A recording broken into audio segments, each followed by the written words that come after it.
When anyone asks me who I think is the worst driver in Formula 1 at the moment, my answer is no one. Series such as F1 have such a high level of performance that it's pretty disingenuous to call any one of their drivers bad, when they are either brilliant or less brilliant. One that belongs into the latter category is Nicholas Latifi.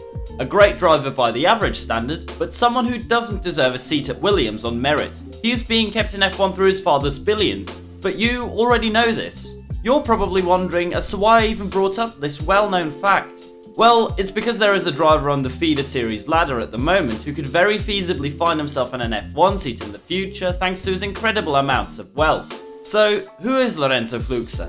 And why do you need to know about him before it's too late?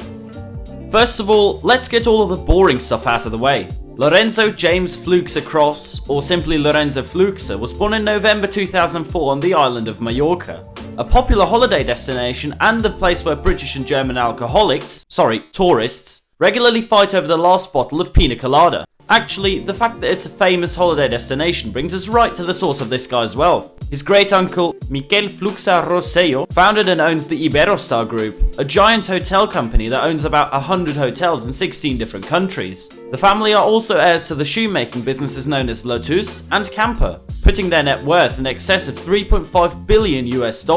For comparison, Lawrence Stroll has a net worth of just $2.9 billion.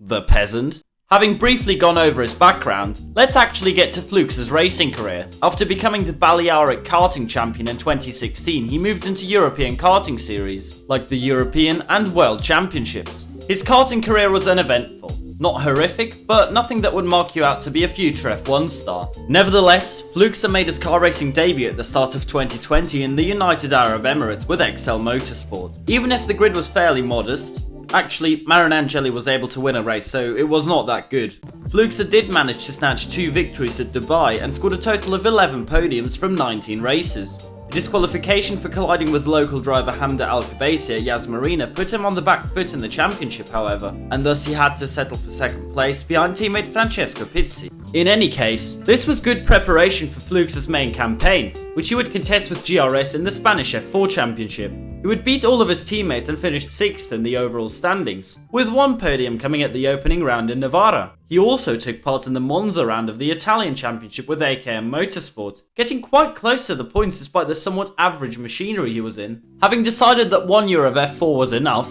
Fluxa moved into the Formula Regional European Championship to drive for Van Amersfoort, alongside Pizzi and Mari Boya. Before that, however, he would take part in the F3 Asian Winter Series, where he had a best finish of 4th and ended up ahead of F3 driver Rafael Villagomez, but also 5 places behind his other teammate Cem Bolok-Bassi. Not to mention that the driver who was 1 position behind Fluxa in the standings was this guy. Anyway, let's move back to Fluxa's time in FRECA with Van Amersfoort. His season was brilliant, as he scored a bunch of victories, became the Rookie of the Year and joined the pantheon of legend. Come again? He didn't become the next Alonso. Oh yeah, my bad. He finished 25th without a single point to his name and a best race finish of 12th at Spa, whilst his teammates scored a total of 63 points and Boya even got a podium in Valencia.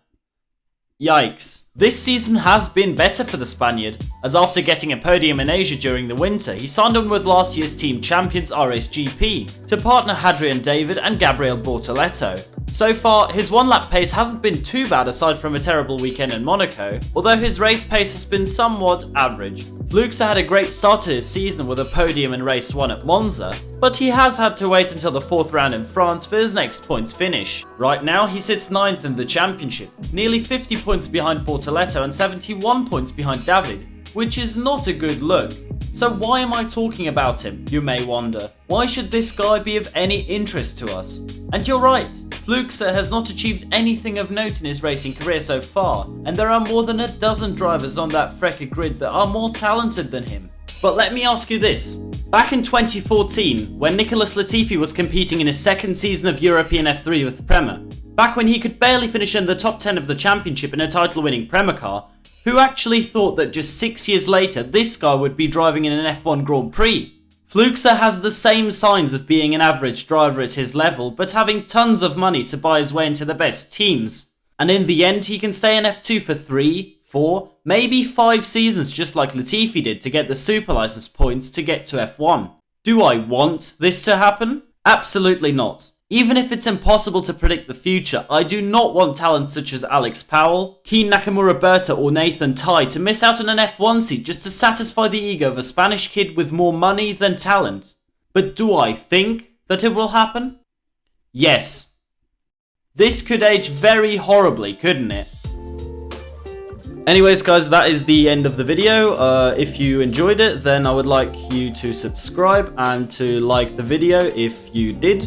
And I would also like to apologize to the Fluxa family. This is not meant as an attack towards Lorenzo. It is just a critical examination of his racing career and of his talent level. If you could send me any of your millions, then that would be very greatly appreciated. I always appreciate small donations from very rich families. If you could send me a few millions, that would be great. So anyways, we'll see each other in the next video. Bye bye.